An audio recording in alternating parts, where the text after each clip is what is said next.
Hey friends, today I'm going to share with you 5 life lessons that I learned while hiking the Pacific Crest Trail. Number 1, hike your own hike. This is huge and it completely translates to your normal day life. Hike your own hike pretty much means don't let other people boss you around. Listen to your body, listen to your pain, to where your boundaries are, where your tolerance is, and pretty much hike your own hike. Do it yourself, do your hike, not somebody else's because you went out there to hike your own hike. So when that translates to life though, pretty much live your own life.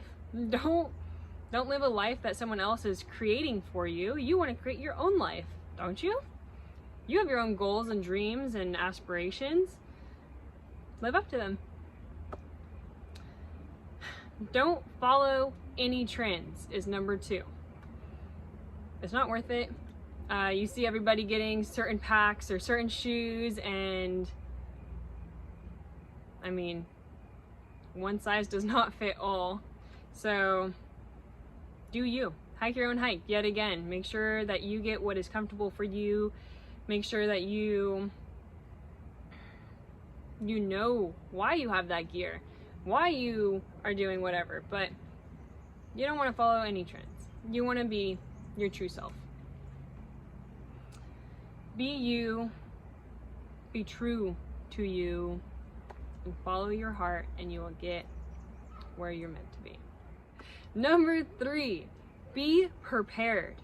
Always be prepared, but also be open to help from the community when you need it. This meaning, don't go out on a hike and don't be prepared without a water filter, with your sleep system, with food and whatnot, because there are some people that go out there without water filters and without the proper shoes, and without being prepared is key.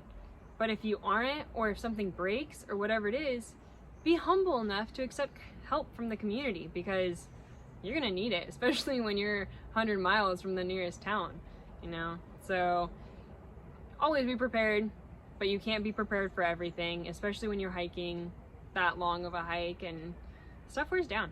So no matter what, you're gonna need help. Number 4, setting boundaries. Ooh, this one is not easy, but you definitely get to learn how to set all kinds of different boundaries, and it's the perfect place, because if you never want to see the person again and you set a wrong boundary or whatever, you might not ever see them, and that's a good place to be practicing setting boundaries. An example of when I had to set a boundary on trail was, this is actually a mix of boundary and hiking my own hike. When I first started, I met a wonderful tramily, which is your trail family, and I think like 3 or 4 out of 7 of them were smokers, like nicotine smoking. And I hiked with them for, I want to say, roughly 200 miles. And then I was kind of like, you know, I did not come out here into nature to be surrounded by nicotine smoke. It's just, why would I do that? And I mean, they're all gracious. They all are like, hey, if it's going in your face, please let me know, I'll move and whatnot. But you can't avoid it, and you just don't want to speak up about it all the time. Like, hey, it's kind of bothering me. I don't want to breathe in your secondhand smoke. So I left the group, and that was kind of difficult, but it was necessary. And within that, there was a lot of growth, and I got to meet my next hiking partner, which was awesome. And it lasted for 2.5 months until I had to set another boundary, because oddly enough, he was also a smoker, but it worked out that he never smoked around me. Number 5, hard work pays off. Oh my gosh, this has continued to be true time and time again.